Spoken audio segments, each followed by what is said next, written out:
এক কাপ চা দাও না। বাবা, এতদিন পর কি ব্যাপার? কাকা, কলকাতায় তো চাকরি বাকরি নেই, তাই ব্যাঙ্গালোরেই সেটেল হয়েছি। তাই এবার ভোটের ব্যাপার কি বুঝছো? আমরাই আসছি। হ্যাঁ, আমাদের দিদিকে টেক্কা দেওয়া অত সহজ ব্যাপার নয় বাবা। কিন্তু এবার তো সবাই বলছে বিজেপি আসবে। ওদের মাথার ঘিলু ঘুরে গেছে। হ্যাঁ, আরে না গো বিলটে দা, আমাদের পাড়া সবাই কইছে এবারে মোদিকেই ভোট দেবে। এই চুপ কর। ওদের চোখে কি নেওয়া হয়েছে? ওরা দেখতে পায় না চারিদিকে এত উন্নয়ন?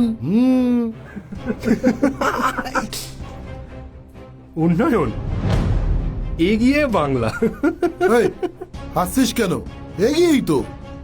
আচ্ছা বিলটেদা, তোমার কাছে এগিয়ে মানেটা কি? আগের চেয়ে ভালো, তাই তো? জয় গুরু। পলিটিক্স আমরা সবাই দেখ দেখ। বিলটেদা, এই নাও, এটা পড়ে দেখো কি লেখা আছে। বাঙালির মাথা পিছু আয় কোথার থেকে কোথায় নেমে গেছে। আরে এটাই কি তোমাদের এগিয়ে বাংলা? এক সময় দেশের মডেল, আজকে পেছনের সারিতে। এটাই যদি তোমাদের উন্নয়ন হয় তাহলে তো কচু গাছও বৃক্ষ। গুজরাটে কত বিনিয়োগ আসছে, আর আমাদের বাংলায় শিল্পপতিদের ডাকলে তো সব ছুটে ছুটে পালিয়ে যাচ্ছে। এই, সব কথায় গুজরাট কপচানোটা বন্ধ কর। গায়ে লাগছে?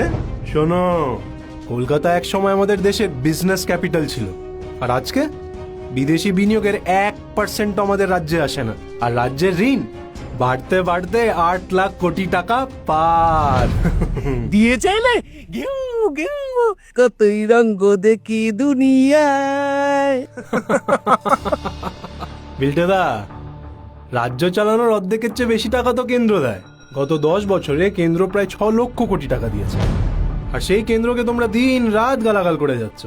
আরে এটাই কি তোমাদের উন্নয়ন? হ্যাঁ, এইবার রাজ্য বাজেটে 5,700 কোটি টাকা শুধু সংখ্যালঘুদের খুশি করতে মাদ্রাসা বানাতে দেওয়া হয়েছে। কিন্তু রাস্তা, সেচ, শিল্প, এটার জন্য তোমার দিদির কাছে কোনো টাকা নেই। আরে পরিকাঠামোতে কোনো নজরই নেই। আচ্ছা, এই শিক্ষিত বেকাররা কি তোমার দিদির সৎ ভাই? স্কুল, কলেজ, হসপিটালের কি হাল দেখো।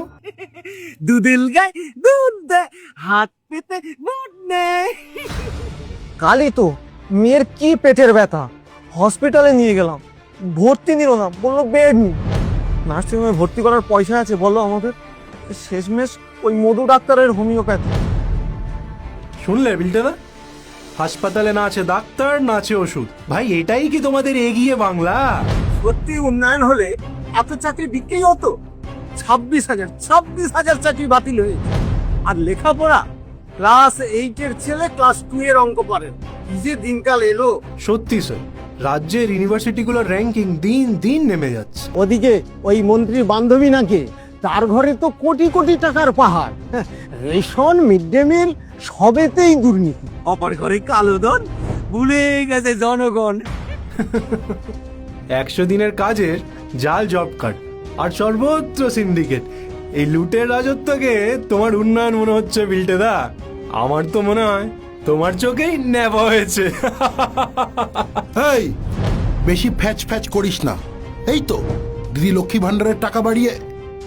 ও দিয়ে কি হবে রে বিলটে? অন্য রাজ্যে মেয়েদের কত টাকা দেয় জানিস? 3,000। কিন্তু যদি বিজেপি আসে তাহলে লক্ষ্মী ভান্ডার বন্ধ করে দেবে। না, বিজেপি এলে লক্ষ্মী ভান্ডার বন্ধ হয়ে যাবে না, উল্টে আরো বেশি মজবুত হবে, আরো বেশি মহিলাদের কাছে পৌঁছবে। যেমন বিহার সরকার দেখুন মহিলাদের রোজগারের ব্যবস্থা করে দিচ্ছে। আর সত্যি তো, দেখ না, এই যে এখানে কোনো কাজকর্ম আছে? কাজ ফাজ কিচ্ছু করতেও নেই, সবাই তো এখানে বসে বসে আড্ডা মারে। রুদ্রকে দেখ, কাজ না পেয়ে মাথাটাই গেছে খারাপ হয়ে, খালি চা খায় আর ভুলভাল গান গায়। আমায় একটু চাকরি দাও, আমি অফিসে বসি। এখন তো বাংলায় যুব সাথী নিয়ে এসেছে। সব ভোটের মিথ্যে প্রতিশ্রুতি। 2013 সালে এই যোজনা যুবশ্রী নামে আনা হয়েছিল, সেই সময় কেউ কিচ্ছু পায়নি। আজ 13 বছর পর সেই যোজনা নিয়েই আবার ভোট কেনা বেচা চলছে। শম্ভুদা, আর এক কাপ দাও।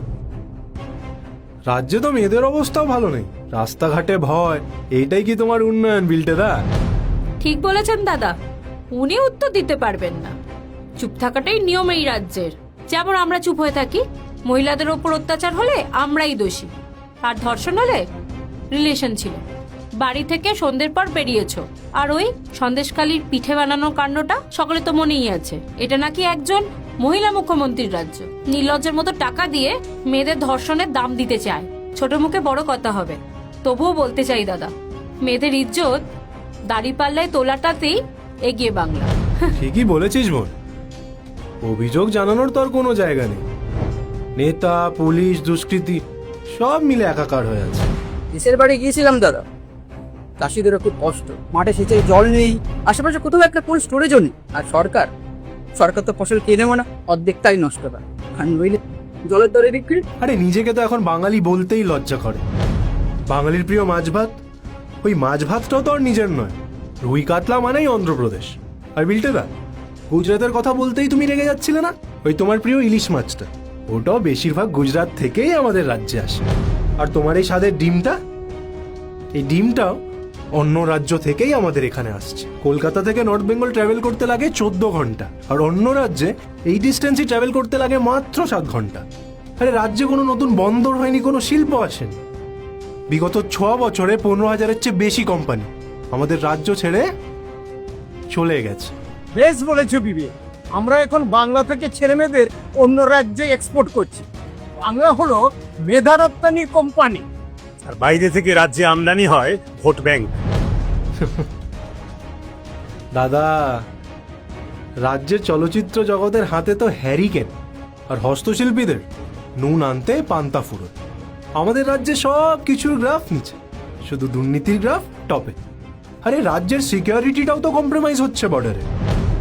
রাজ্যে আমাদের রাজনীতির উই পোকা ধরেছে, আর সেটাকেই আমাদের বিল্টেদা রঙিন চশমা পরে উন্নয়ন দেখছে। পাল্টানো দরকার, চাই বিজেপি সরকার। এই, তোর তো দেখছি বিজেপির জন্য খুব পীড়িত। বিজেপি এখানে আসলে কি সূর্যটা পশ্চিম দিক থেকে উঠবে? না দাদা, বিজেপি ক্ষমতাতে এলেও সূর্য সেই পূর্ব দিক থেকেই উঠবে। কিন্তু আমাদের বাংলার যে উন্নয়নের সূর্যটা ডুবে গেছে, সেটা আবার দেখা যাবে। বিজেপি ক্ষমতায় এলে মানুষের মানসিকতাটা বদলাবে। আরে আমাদের রাজ্যে তো চিকিৎসক থেকে শুরু করে কৃষক, শিক্ষক সবাই ভয়ে ভয়ে বাঁচে। একটা গোটা পরিবার ভয় নিয়ে ঘুম থেকে ওঠে, ভয় নিয়ে ঘুমোতে যায়। বিজেপি ক্ষমতায় আসলে এটা শেষ হবে, শেষ হবেই। তোমার মুখে ফুল চন্দন পড়ুক দাদা। ফুলচন্দন নয়, চপ ঘুগনি বল। আমি যেন ভাত পাই, চপ ঘুগনিতেও কাটমানি চাই। আর কি কি হবে শুনি? কথাটা মিলিয়ে নিও। বিজেপি আমাদের রাজ্যে ক্ষমতায় আসলে এই কাটমানি কালচারটা প্রথমে শেষ হবে। কারণ বিজেপি শাসিত কোনো রাজ্যে এই কালচারটা নেই। প্রথম 100 দিনে সিন্ডিকেট সাফ। ত্রিপুরাতে বিজেপি আসার পর 25 বছরের ক্যাডেট রাজ শেষ হয়েছে। এখন সরকারি প্রকল্পের টাকা পাওয়ার জন্য কোনো নেতার পেছনে যেতে হয় না। আরে বিজেপি সরকার পদে এলে তো গ্রামের প্রত্যেকটা কৃষকদের ব্যাংকেও সরাসরি টাকা ঢুকে যাবে। 2017 সালের আগে উত্তরপ্রদেশের হালও বাংলার মতোই ছিল, কিন্তু বিজেপি সরকার এসে ওখানে 3,000 কোটি টাকার চেয়েও বেশি অবৈধ সম্পত্তি বাজেয়াপ্ত করেছে। ওখানে মাফিয়া রাজ চলতো, কিন্তু এখন দাঙ্গাবাজরা দাঙ্গার নাম ভুলে গেছে। বাংলাতেও সিন্ডিকেট রাজ থামাতে বুলডোজার দরকার। একদম সত্যি। কয়লা, বালি, প্রমোটারি সিন্ডিকেট আমাদের খেয়ে নিচ্ছে। আর ঘুষখোর অফিসারদের এমনটাই দিতে হবে যেন ওরা লেজ গুটিয়ে পালায়। রাজ্য দুর্নীতিমুক্ত আর নিরাপদ হলে রাজ্যে বিনিয়োগ আসবে, আর বিনিয়োগ আসলে পিছু পিছু শিল্প আর উন্নয়ন। পুলিশ আইনের কথা মেনে চলবে, কোনো নেতার কথায় নয়। প্রথম বছরেই ফাস্ট ট্র্যাক কোর্ট আর মহিলাদের দ্রুত বিচার ব্যবস্থা, আর সব দুর্নীতির তদন্ত। চাকরি বিনা পয়সায় হবে হরিয়ানার মতো। নিয়োগ দুর্নীতি বন্ধ হবে। এটা হলে জীবস্বাস্থ্য আত্মবিশ্বাস ফিরে পাবে, আর মেধা গুরুত্ব পেলে ছেলেমেয়েরা মন দিয়ে লেখাপড়াও করবে। ভাতায় ভুবন ভরিয়ে দেব। ও না না না না, হাতি মেরে সাথী, চল মেরে সাথী, ও যুব সাথী, হাতি মেরে সাথী। এখন সব পরিবারেই দেখো না, ব্যাঙ্গালোর, দিল্লি, বোম্বে, পুনেতে চাকরির জন্য চলে যাচ্ছে কেউ না কেউ। কিন্তু বিজেপি এলে সবচেয়ে বড় কথা হবে, ঘরের ছেলে ঘরেই চাকরি করবে। গুজরাটকে এত তাচ্ছিল্য করো না বিল্টেদা। ওখানকার নিয়মই হলো শিল্পকে 30 থেকে 45 দিনের মধ্যে অনুমোদন। 200-র চেয়েও বেশি শিল্প পার্ক আছে ওখানে। আরে তুমি উত্তরপ্রদেশকেই দেখো না, কত বিমানবন্দর, এক্সপ্রেসওয়ে, লজিস্টিক হাব হয়েছে ওখানে। বাংলাতেও হবে। বিজেপি ক্ষমতায় আসলে হাজার হাজার কোটি টাকার ফরেন ইনভেস্টমেন্ট আসবে। 30,000-এর চেয়েও বেশি কারখানা হবে। বাংলার ছেলে মেয়েরা বাংলাতেই কাজ করবে। গুজরাট আর তামিলনাড়ুর মতো সস্তায় বিদ্যুৎ পাবে শিল্প। আর আমাদের নর্থ বেঙ্গলের শিলিগুড়ি করিডোর, ওটাকে ব্যবহার করে বড় মাপের শিল্প হবে। তুমি দেখো না, আসামে যেমন 27,000 কোটি টাকার সেমিকন্ডাক্টর প্লান্ট হয়েছে। একসময় মধ্যপ্রদেশকে পিছড়া রাজ্য বলতো সবাই, এখন সেই এমপি কোথায় পৌঁছে গেছে? সরকার সেচ, বিদ্যুৎ আর কৃষি পণ্য কেনার উপর জোর দিতেই কৃষকদের হাল বদলে গেছে। হ্যাঁ স্যার, বাংলার সেচযুক্ত এলাকা 45% থেকে বাড়িয়ে 60% অবধি করা হবে। সরকার সঠিক দামে ফসল কিনবে। আমাদের দার্জিলিংয়ের চা, মালদার আম, মুর্শিদাবাদের রেশমের জন্য কোল্ড চেন তৈরি করা হবে। সব ডিভিশনেই এগ্রি প্রসেসিং ক্লাস্টার তৈরি করা হবে। আমাদের রাজ্যের সীমান্ত থাকবে সুরক্ষিত আর অনুপ্রবেশ হবে বন্ধ। আমাদের বাংলার সাংস্কৃতিক পরিচয় বঙ্কিমচন্দ্র, রবীন্দ্রনাথ ঠাকুর, বিদ্যাসাগর, নেতাজি, আমাদের দুর্গাপুজোর বাউলের পরম্পরা, বিজেপি এলে এগুলো সুরক্ষিত হবে। আর যত ঐতিহাসিক মন্দির আছে, তীর্থ আছে, সব সংস্করণ হবে। বাংলা ভাষা, বাংলা সাহিত্য আর অন্যান্য সাংস্কৃতিক যে সমস্ত চর্চাগুলো আছে সেগুলো রাজনীতি মুক্ত হবে। আর তেল দিয়ে চপ শিল্প হয়, কিন্তু কোনো শৈল্পিক চর্চা হয় না। ঠিক বলেছিস, চপ শিল্প ঘুগনি শিল্প নয়, বরং ট্যুরিজমটাকে শিল্পের মর্যাদা দিতে হবে। কি নেই আমাদের? মরুভূমি ছাড়া বাকি সব আছে, নেই শুধু পরিকল্পনা। বিজেপি আমাদের রাজ্যে ক্ষমতায় আসলে সুন্দরবন, দার্জিলিং, ডুয়ার্স মিলে ট্যুরিজমের ইন্টারন্যাশনাল ব্র্যান্ডিং করা হবে। দীঘা যাওয়ার ব্যবস্থা আরো বেটার হবে। কলকাতা, মুর্শিদাবাদ, বিষ্ণুপুর, শান্তিনিকেতন মিলে একটা হেরিটেজ সার্কিট তৈরি করা হবে। আমাদের সব স্বপ্ন পূরণ হবে। বিজেপি যেখানে, ভালো ইনফ্রাস্ট্রাকচার সেখানে। কলকাতা শিলিগুড়ি এক্সপ্রেসওয়ে তৈরি হলে সেটা তো পর্যটন থেকে আমাদেরই রোজগার বাড়াবে। দেখনি বিজেপি কাশিতে করিডোরটা বানিয়ে পর্যটনে কিভাবে বড় বদল এনেছে? ঠিক সেভাবেই আমাদের সাংস্কৃতিক কেন্দ্রগুলোকে নিয়ে বড় ইনফ্রাস্ট্রাকচার কেন করা যাবে না? আর ডবল ইঞ্জিন সরকার হলে কেন্দ্র আর রাজ্য একসাথে কোঅর্ডিনেশনে ভালো কাজ করতে পারবে। এবার বাংলায় উন্নয়ন হবে ঘন্টায় 180 কিলোমিটার বেগে। বুঝেছো তোমরা? লাস্ট 10 বছরে বাংলার উন্নয়নের জন্য কেন্দ্র যা দিয়েছে তা কংগ্রেস সরকারের তুলনায় প্রায় 4 গুণ বেশি। সেই সব টাকার সঠিক ব্যবহার হবে, আর জমি অধিগ্রহণে আর লেট হবে না। আর অনুমোদন নিতে 300 দিন নয়, মাত্র 30 দিনের সময় লাগবে। শিল্পে স্পিড ফিরবে। এই বাংলায় আবার শিল্পপতিরা ফিরে আসবে। বাংলায় কৃষকরা নিজের বাজার পাবে, আর বাংলা নিজের হারানো সাংস্কৃতিক গৌরব ফিরে পাবে। সবার জীবন পাল্টে যাবে, সবার। সবকিছু বদলাবে, শুধু যদি এই সরকারটা পাল্টায়। দাঁড়াও,